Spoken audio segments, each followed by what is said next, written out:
Série 10 – A Jornada do Eu ao Nós. Bloco 1 – Autoconhecimento Profundo. O conhecimento que liberta. Durante milênios, houve um conhecimento considerado sagrado demais para ser banalizado. Não because it was forbidden, but because it completely transformed those who accessed it.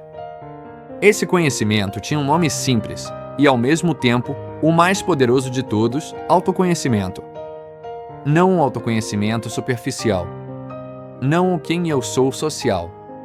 Mas o quem eu sou antes do medo, antes do nome, antes da história. Agora, damos início a uma das séries mais importantes deste canal. Bem-vindo à série 10, A Jornada do Eu ao Nós. O canal Elevação da Consciência nasceu com um propósito claro e profundo, unir o que foi separado. Aqui, espiritualidade caminha junto com ciência moderna, física quântica, biologia, química, cosmologia, neurociência, filosofia e os ensinamentos de grandes mestres que passaram pela Terra. Tudo isso não para criar crenças, mas para expandir a consciência humana e ajudar cada ser a lembrar da grandeza que carrega dentro de si. Esta série é um ponto de virada. Autoconhecimento não é autoanálise, é lembrança. Hoje, o mundo confunde autoconhecimento com analisar traumas, rotular emoções, criar narrativas mentais. Mas isso é apenas a superfície. O autoconhecimento profundo não é pensar sobre si. É silenciar o ruído para sentir o que sempre esteve aí. Os antigos sabiam disso. No Egito Antigo, o autoconhecimento era a base da iniciação espiritual. As escolas de mistérios não ensinavam informações comuns. Elas ensinavam como acessar estados elevados de consciência. A máxima gravada nos templos dizia: conhece-te a si mesmo e conhecerás o universo e os deuses. Somente faraós e filhos de faraós tinham acesso, não por elitismo, mas porque esse conhecimento exigia maturidade interior. Quem se conhecia profundamente, dominava a própria mente, compreendia os ciclos da vida, acessava estados de cura, manipulava a matéria através da consciência e se tornava a ponte entre o céu e a terra. Com o tempo, esse conhecimento foi dividido, fragmentado, escondido em ordens, diluído em símbolos, protegido em textos codificados. Cada cultura guardou uma parte: Índia, consciência e meditação. Grécia, filosofia do ser. Judaísmo místico, a árvore da vida. Cristianismo esotérico, o Cristo interno. Povos indígenas, a sabedoria da terra. O todo foi separado. E quando o ser humano perde o todo, ele se torna mais fácil de manipular. Hoje, o maior inimigo do autoconhecimento não é o mal. É a distração constante. A mídia, o excesso de estímulos, o medo, o consumo, a pressa, tudo isso mantém a consciência fragmentada, reativa, desconectada do silêncio interior.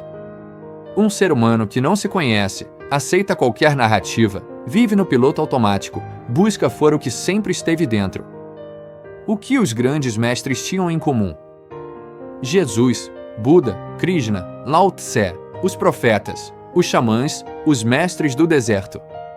Todos tinham algo em comum: autoconhecimento profundo. Eles não reagiam automaticamente. Eles agiam a partir do centro. Por isso, curavam, tinham presença absoluta, manifestavam compaixão espontânea, acessavam informações além do tempo, viavam passado e futuro como campos de possibilidade. Isso não era milagre. Era consciência expandida. A ciência começa a confirmar. Hoje, a ciência começa a tocar o que os antigos já sabiam. A neurociência mostra que observar a mente altera o cérebro, estados meditativos mudam a biologia, presença reduz inflamações, coerência interna reorganiza sistemas. A física quântica sugere: o observador participa da realidade, a consciência não é produto da matéria, a mente não é local. Ou seja, conhecer-se profundamente muda a forma como a realidade responde a você. Autoconhecimento é morrer antes de morrer. Nas escolas iniciáticas, dizia-se: aquele que não morre em vida, morre na morte. O autoconhecimento profundo exige morrer para a identidade falsa, soltar personagens, atravessar o medo do vazio. Mas do outro lado, existe liberdade. O ser humano que se conhece não precisa provar nada, não vive refém do ego, não se perde em conflitos inúteis. Ele se torna inteiro. Do eu fragmentado ao eu integrado. Este começo é o início da transição do eu ferido para o eu consciente. Do eu isolado para o nós integrado. Sem autoconhecimento, não existe comunidade verdadeira. Não existe cura coletiva. Não existe unificação planetária. Tudo começa dentro. Talvez você sinta, em algum lugar profundo, que existe algo em você querendo despertar. Não é algo novo. É algo antigo. Não é algo externo. É algo esquecido. E para chegar lá, é preciso olhar para dentro, com coragem, amor e verdade. Bloco 2. O poder da presença. O poder que não faz barulho. Existe um poder que não grita. Não disputa. Não se impõe. Um poder silencioso, tão profundo que transforma tudo apenas por estar ali. Esse poder é a presença. Vamos falar sobre algo que todos buscam, mas poucos compreendem verdadeiramente. Não o poder sobre o outro. Não o poder de controle. Mas o poder de estar inteiro no agora. O que é a presença, de verdade? Presença não é apenas estar acordado. Presença não é apenas prestar atenção. Presença não é concentração forçada. Presença é quando o corpo está aqui, a mente silencia, o coração se abre e a consciência assume o comando. Presença é habitar o próprio ser. Quando alguém está verdadeiramente presente, não há excesso de pensamento, não há dispersão, não há fuga. A inteireza. Por que a presença é tão rara hoje? Vivemos em uma era de distração contínua. A mente é puxada para telas, preocupações, estímulos constantes, medos futuros, dores passadas. A ausência virou o padrão. A presença virou exceção. E isso não é por acaso. Um ser humano presente não é facilmente manipulado, não vive no medo, não reage impulsivamente, não é conduzido pela massa. Presença é liberdade interna. Os mestres e o poder da presença. Quando olhamos para os grandes mestres que passaram pela Terra, algo salta aos olhos. Eles não impressionavam apenas pelas palavras, mas pelo estado. Jesus não precisava levantar a voz. Buda não precisava convencer ninguém. Mestres taoístas, sufis, xamãs e yogis. Todos carregavam uma presença que acalmava, despertava, curava, alinhava. As pessoas sentiam paz apenas por estar perto. Isso não era carisma. Era consciência encarnada. A presença como fonte de cura. Quando a consciência está presente, o sistema nervoso se regula, o corpo sai do estado de alerta constante, as emoções encontram espaço para se reorganizar. A ciência moderna confirma isso. Estados de presença profunda reduzem cortisol, equilibram o sistema nervoso autônomo, favorecem neuroplasticidade, aumentam coerência cardíaca. Mas os antigos já sabiam, onde a presença, há cura. Muitas pessoas tentam forçar a presença. Mas presença não se força. Presença se lembra. Ela já está aí. Por trás do ruído mental. Por trás da ansiedade. Por trás da pressa. Quando o pensamento desacelera, a presença emerge naturalmente. É como o céu atrás das nuvens. Presença e poder pessoal verdadeiro. Aqui precisamos ser claros. O verdadeiro poder pessoal não nasce do ego. Nasce da presença. Uma pessoa presente responde, não reage, escuta antes de falar, percebe além das aparências, age com clareza. Esse é o tipo de poder que transforma relações, ambientes, famílias, comunidades. Sem violência. Sem imposição. Apenas consciência lúcida em ação. A presença no cotidiano. Presença não é algo reservado a monges. Ela se manifesta ao caminhar, ao respirar, ao ouvir alguém de verdade, ao comer com atenção, ao silenciar internamente. Cada pequeno momento vivido com presença é um ato de retorno ao centro. E esse retorno muda tudo. Um caminho prático para desenvolver presença. Para quem sente o chamado de aprofundar isso no dia a dia, existem práticas simples e acessíveis que ajudam muito.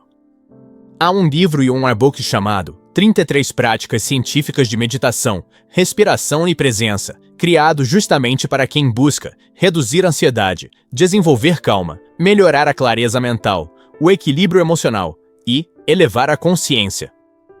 As práticas são curtas, adaptáveis à rotina moderna e podem muito bem ser feitas tanto por iniciantes quanto por quem já tem experiência.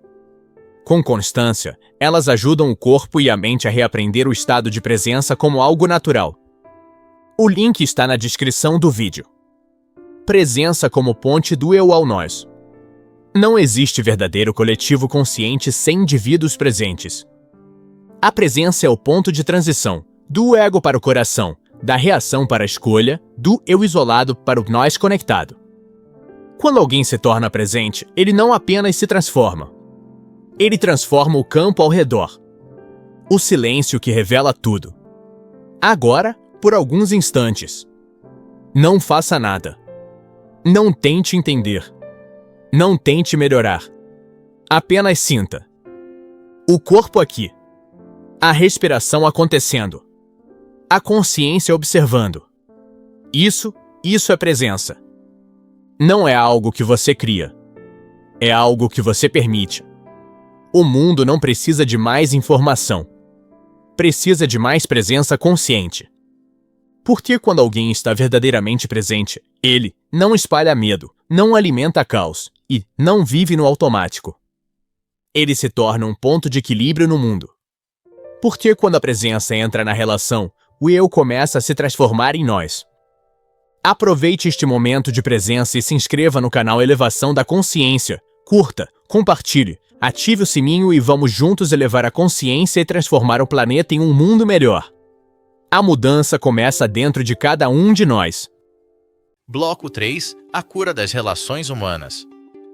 Nenhum despertar é solitário. Nenhum ser humano desperta sozinho. Podemos meditar sozinhos. Podemos estudar sozinhos. Podemos buscar Deus, a verdade e a consciência sozinhos. Mas é nas relações que a consciência é testada, revelada e lapidada. Agora, vamos tocar em um ponto sensível e profundamente transformador, a cura das relações humanas. Porque não existe verdadeira elevação da consciência sem cura dos vínculos. As relações são espelhos da consciência. Tudo que surge em uma relação revela algo. Aquilo que nos irrita. Aquilo que nos fere. Aquilo que nos emociona. Aquilo que nos desperta amor. Nada disso é aleatório. As relações são espelhos vivos daquilo que ainda pede cura em nós. Os grandes mestres sempre souberam disso. Jesus não ensinou o amor no isolamento. Buda não ensinou a compaixão fora da convivência. Os sábios indígenas dizem, é no encontro que o espírito se revela. O ego relacional, onde nasce o conflito. Grande parte do sofrimento humano não vem da vida em si, mas da forma como nos relacionamos. O ego busca controle, reconhecimento, superioridade, segurança emocional. Quando dois egos se encontram, nasce o conflito. Mas quando duas consciências se encontram, nasce a cura. A cura das relações começa quando percebemos, não estamos aqui para vencer o outro, mas para aprender com ele. Feridas antigas se manifestam nos relacionamentos. A psicologia moderna confirma algo que a espiritualidade já dizia: relacionamentos ativam feridas emocionais profundas. Rejeição, abandono, desvalorização, traição, medo de não ser amado. Essas feridas não surgem por acaso. Elas emergem para serem vistas, sentidas e curadas. Quando evitamos o contato, adiamos a cura. Quando permanecemos conscientes, ela acontece. A espiritualidade do perdão. Perdoar não é esquecer. Perdoar não é concordar. Perdoar não é se anular. Perdoar é liberar a energia presa no passado. Jesus foi claro: perdoai, porque não sabem o que fazem. Isso não é ingenuidade. É lucidez espiritual. O perdão cura o sistema nervoso, o campo emocional, o coração, a mente. A ciência mostra que o perdão reduz inflamações, estresse e sofrimento crônico. A espiritualidade mostra que ele liberta a alma. Comunicação consciente, palavra que cura. As palavras constroem mundos. Uma palavra pode ferir por anos ou curar para sempre. Nas tradições antigas, a palavra era sagrada. Os egípcios, os gregos e os povos indígenas sabiam falar e emitir energia. A cura das relações passa por escuta verdadeira, presença no diálogo, intenção amorosa ao falar. Não é sobre ter razão. É sobre preservar o vínculo. Relações como campo energético compartilhado. Hoje sabemos que emoções se contagiam, estados internos se sincronizam, campos energéticos interagem. Relacionamentos criam campos compartilhados. Quando um se eleva, o campo muda. Quando um cura, o sistema inteiro sente. Isso explica por que uma pessoa consciente transforma um ambiente, um coração aberto desarma conflitos, a presença amorosa dissolve tensões. Amor maduro não é apego. Muitos confundem amor com dependência. O amor consciente não aprisiona, não controla, não exige que o outro seja diferente. Ele acolhe, respeita e liberta. Grandes mestres ensinaram: amar é permitir que o outro seja quem é, sem perder quem você é. A cura das relações cura o coletivo. Famílias curadas geram comunidades mais conscientes. Comunidades conscientes geram sociedades mais éticas. Sociedades éticas transformam o mundo. A cura do planeta começa na mesa de casa, no diálogo, no respeito, na empatia. Não há espiritualidade verdadeira que ignore as relações humanas. A relação mais importante, consigo mesmo. Nenhuma relação externa se cura se a relação interna permanece ferida. Autocompaixão é fundamental. Autoaceitação é essencial. Autoescuta é o início de tudo. Quando você se trata com amor, o mundo responde de forma diferente. Um novo olhar para o outro. E se, ao invés de perguntar, por que essa pessoa é assim, você perguntasse, o que essa relação veio me ensinar?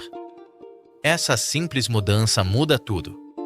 O amor é o caminho do nós. A jornada do eu ao nós passa necessariamente pelas relações.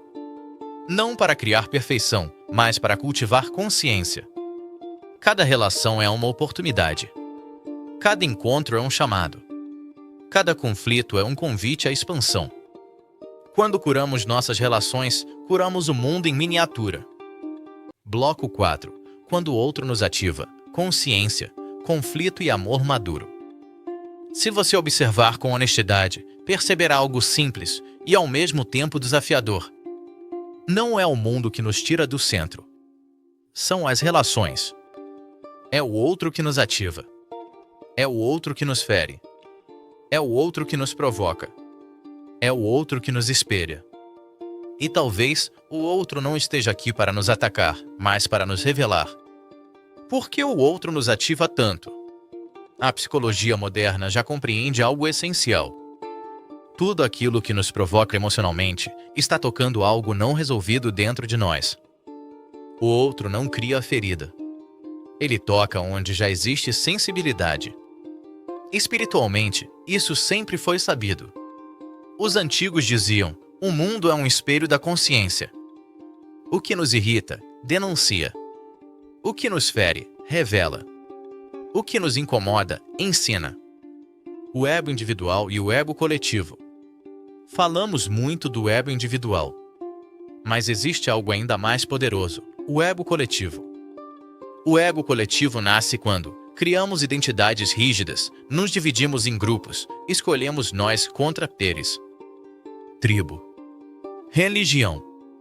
Ideologia. Nação. Time. Opinião. Quando o ego se torna coletivo, a consciência se contrai. E é assim que surgem conflitos, violências, guerras e separações. Tribalismo, um instinto antigo em um mundo novo. Biologicamente, o tribalismo fez sentido no passado. Era proteção. Era sobrevivência. Mas hoje, em um mundo interconectado, esse instinto não integrado se torna destrutivo. A consciência humana evoluiu tecnologicamente, mas emocionalmente ainda carrega padrões antigos. O despertar não é eliminar o instinto, é integrá-lo com consciência e amor.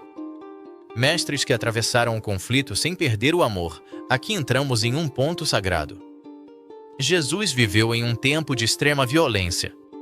Mesmo assim, ensinou: amai os vossos inimigos. Buda viveu em um mundo de castas, guerras e dor, e ensinou a compaixão como caminho de libertação. Gandhi enfrentou um império sem armas, sustentando a verdade sem ódio. Francisco de Assis atravessou conflitos religiosos, escolhendo a humildade e o amor. Eles não eram passivos. Eles eram profundamente conscientes. Aqui está um dos maiores mal-entendidos espirituais: amar não é concordar. Amar não é se anular. Amar não é se calar por medo. Amar é sustentar a presença, permanecer verdadeiro, sem precisar destruir o outro. É possível dizer não sem violência. É possível discordar sem ódio. É possível se posicionar sem desumanizar. Isso é maturidade espiritual. A diferença como ferramenta de expansão da consciência. Quando tudo é igual, a consciência não se expande. A diferença desafia, confronta, amplia. O outro não veio para ser igual a você. Veio para expandir seus limites de percepção. O conflito consciente é pedagógico. O conflito inconsciente é destrutivo. A diferença não é o problema. A falta de consciência é. O nós começa no coração maduro. O nós começa quando eu consigo amar sem precisar concordar. Essa frase resume esta série. O nós não nasce da uniformidade. Nasce da capacidade de sustentar presença, reconhecer humanidade, enxergar além do ego. Quando isso acontece, a relação deixa de ser campo de batalha e se torna campo de aprendizado. Do julgamento à compreensão. Julgar é fácil. Compreender exige consciência. Julgar separa. Compreender integra. Quando compreendemos, não justificamos tudo, mas também não desumanizamos. Isso muda tudo. Relações como caminho espiritual. Talvez a maior prática espiritual não seja meditar isolado, mas conviver consciente. É no cotidiano, nas relações, nas diferenças, que a consciência é testada. Não é no silêncio do templo, mas no ruído do mundo, que o amor amadurece. O mundo não precisa de mais pessoas certas. Precisa de mais pessoas conscientes. O nós começa quando o ego relaxa, quando o coração amadurece, quando a presença se sustenta. E vamos aprofundar ainda mais essa jornada, entrando na construção consciente do coletivo e na expansão do nós como força viva. Leve essa consciência para as suas relações. Porque quando uma relação se cura, o mundo inteiro dá um pequeno passo em direção à paz. Bloco 5. A rede viva da humanidade. Você nunca caminhou sozinho. Talvez você tenha passado por momentos em que se sentiu só. Talvez tenha achado que sua dor era apenas sua. Ou que suas escolhas não afetavam ninguém além de você. Mas isso nunca foi verdade. Desde o primeiro batimento do seu coração, você sempre esteve dentro de uma rede viva. Uma rede invisível, silenciosa, profunda, que conecta pensamentos, emoções, decisões e destinos. Agora, vamos falar dessa rede. Não como metáfora poética apenas, mas como realidade espiritual, psicológica e até científica. A vida sempre funcionou em rede. Na natureza, nada existe isolado. As árvores se comunicam pelas raízes. Fungos conectam florestas inteiras. Células trabalham em cooperação constante. O corpo humano só vive porque bilhões de sistemas colaboram. A vida não se sustenta pela competição pura. Ela se sustenta pela interdependência. O isolamento é uma ilusão da mente. A conexão é a verdade da vida. A rede invisível entre seres humanos. Entre seres humanos, essa rede não é apenas biológica. Ela é emocional, psíquica, energética, simbólica e espiritual. Quando alguém sofre em silêncio, algo no campo coletivo sente. Quando alguém escolhe o amor, algo no mundo inteiro se reorganiza, mesmo que ninguém veja. A ciência começa a chamar isso de campos morfogenéticos, contágio emocional, ressonância coletiva. A espiritualidade sempre chamou de unidade. O que você sustenta, você alimenta. Aqui entramos em um ponto delicado e libertador. Você não controla o mundo, mas você alimenta o campo. Quando sustenta medo, ele se espalha. Quando sustenta raiva, ela ecoa. Quando sustenta presença e amor, isso também reverbera. Não como culpa, mas como responsabilidade consciente. Você não é pequeno. Você é um nó vivo dessa rede. Por que conflitos se espalham tão rápido? Porque estamos conectados. O ódio viraliza porque encontra campos fragilizados. A violência se multiplica porque encontra ressonância. Mas o mesmo vale para o bem. Gestos simples, escuta verdadeira, perdão interno, presença amorosa, orações de cura, emoções emitindo paz, também se espalham, mesmo quando não aparecem nas notícias. A rede não escolhe moralmente. Ela apenas ressona. Mestres que compreendiam a rede. Os grandes mestres nunca trabalharam apenas com indivíduos. Jesus falava às multidões e tocava o coração coletivo. Buda ensinava o caminho pessoal, mas libertava comunidades inteiras. Francisco de Assis falava com pessoas, animais e a própria terra. Gandhi compreendia que mudar a si mesmo era mudar uma nação. Eles sabiam, quem cura a si, cura a rede. A rede não é feita de concordância, é feita de presença. Aqui está um ensinamento essencial. A rede viva da humanidade não exige que todos pensem igual. Ela exige que todos permaneçam humanos. A verdadeira conexão não nasce da uniformidade, mas da capacidade de sustentar presença, mesmo na diferença. Quando você não desumaniza o outro, não reduz o outro a uma ideia, não transforma a divergência em inimigo, você fortalece a rede, mesmo sem saber. O nós amadurece quando o eu não precisa desaparecer. Trauma coletivo e cura coletiva. A humanidade carrega traumas antigos, guerras, fome, opressões, silêncios impostos, medos transmitidos por gerações. Esses traumas vivem na rede. Por isso, às vezes, reagimos exageradamente, temos medo sem saber por quê e repetimos padrões históricos. Mas a boa notícia é, a cura também se propaga em rede. Quando alguém rompe um padrão, outros sentem permissão interna para romper também. A era da consciência em rede. Estamos entrando em um tempo diferente. Antes, a informação estava centralizada. Agora, ela circula. Antes, a voz era de poucos. Agora, milhões falam. Isso pode gerar caos, ou pode gerar um despertar coletivo. Tudo depende do nível de consciência que colocamos na rede. A pergunta deixa de ser, o que o mundo está fazendo comigo? E passa a ser, o que eu estou oferecendo ao campo coletivo? Você é uma ponte. Você não precisa salvar o mundo. Isso é peso demais. Mas você pode ser ponte entre pessoas, presença em meio ao caos, consciência em ambientes inconscientes. Uma única ponte já muda o fluxo. E cada ser desperto fortalece a rede invisível que sustenta o futuro. O nós já está aqui. A rede viva da humanidade não é um ideal distante.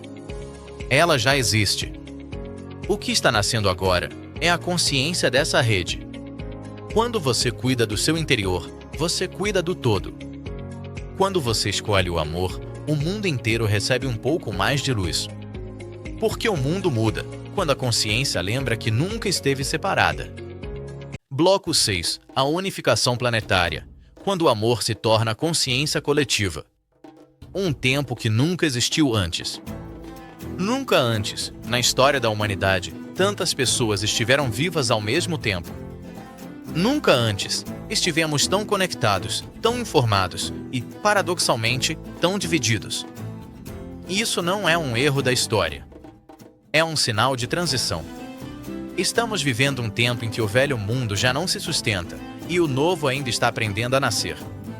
E isso não é utopia. É o nascimento de maturidade espiritual coletiva. Unificação não é uniformidade. Unificar não significa pensar igual, viver igual, acreditar nas mesmas coisas. Isso seria apenas uma nova forma de controle. A verdadeira unificação acontece quando a diversidade deixa de ser ameaça e passa a ser riqueza. Um corpo saudável não tem apenas um tipo de célula. Uma humanidade consciente também não. O amor como inteligência evolutiva. O amor aqui não é emoção romântica. É inteligência. O amor é a capacidade de incluir sem dominar, cuidar sem controlar, cooperar sem anular. Quando o amor amadurece, ele se torna consciência em ação. O planeta como organismo vivo. Hoje, a ciência começa a confirmar algo que povos ancestrais sempre souberam: a Terra é um sistema vivo. Não apenas biologicamente, mas energeticamente e informacionalmente. Cada pensamento coletivo, cada emoção predominante, cada escolha civilizacional. Tudo isso reverbera no campo do planeta. Não somos hóspedes da Terra. Somos células conscientes dela. A unificação começa dentro. Não existe unificação planetária sem integração interior. Enquanto rejeitamos partes de nós, negamos nossas sombras, projetamos culpa no outro, o mundo continuará fragmentado. O planeta é um espelho ampliado da psique humana. Curar o mundo começa por curar a forma como nos relacionamos com nós mesmos. Mestres que apontaram o caminho, Jesus não unificou pelo poder, mas pela presença amorosa. Buda não unificou pelo discurso, mas pela compaixão silenciosa. Francisco de Assis chamou todas as criaturas de irmãos. Eles não mudaram sistemas. Eles mudaram o campo. E quando o campo muda, os sistemas inevitavelmente seguem. A unificação planetária não rejeita a tecnologia. Ela a alinha. Quando a consciência amadurece, a tecnologia serve à vida, a ciência serve à cura, a economia serve ao bem comum. O problema nunca foi o avanço. Foi a ausência de consciência acompanhando o avanço. A história humana foi moldada pelo medo. Medo da escassez, medo do outro, medo da morte, medo da perda. A nova humanidade nasce quando a cooperação substitui a competição como princípio básico. Não por ingenuidade, mas por inteligência evolutiva. A unificação já está acontecendo. Ela não virá de cima. Não virá de governos. Não virá de líderes messiânicos. Ela já acontece em pequenos grupos conscientes, em pessoas que escolhem o amor em meio ao caos, em seres humanos que recusam a desumanização. Toda vez que alguém escolhe não reagir com ódio, o campo planetário se reorganiza. Você não é pequeno demais. Um erro comum é pensar, sou apenas um. Mas um campo consciente não funciona por quantidade, funciona por coerência. Uma única consciência alinhada tem impacto maior do que milhares em conflito interno. Você não precisa salvar o mundo. Precisa habitar o amor com verdade. A nova humanidade não será imposta. Ela não virá por revolução externa, mas por mudança vibracional interna. A nova humanidade sente antes de julgar, escuta antes de reagir, ama sem precisar vencer. Ela não grita. Ela sustenta a presença. O nós não apaga o eu. O nós verdadeiro não anula o indivíduo. Ele o honra. Um eu consciente fortalece o nós. Um nós consciente protege o eu. Essa é a síntese. Indivíduo desperto mais coletivo amoroso. Talvez você tenha chegado até aqui não por acaso. Talvez sua alma já soubesse que este tempo chegaria. A unificação planetária não é um evento externo. É um estado de consciência que começa em silêncio, se expande em escolhas e floresce em amor. Seja um ponto de paz. Seja um ponto de presença. Seja um ponto de amor lúcido. Porque quando um coração desperta, o mundo inteiro respira um pouco melhor. E, se tudo o que foi compartilhado aqui Ressoou algo dentro de você? Saiba que essa jornada pode continuar de forma prática, simples e consciente. Preparamos um livro e e-book com 33 práticas científicas e espirituais de meditação, respiração e presença. Pensado para a vida real, para o dia a dia, para o agora, para quem busca menos ansiedade, mais calma, clareza, equilíbrio emocional e expansão da consciência. O link está na descrição. E se esse conteúdo fez sentido para você, considere se inscrever no canal, curtir, comentar e compartilhar. Esses gestos simples ajudam essa mensagem a chegar a outros corações. Seguimos juntos, rumo à elevação da consciência. Com presença. Com consciência. Com amor.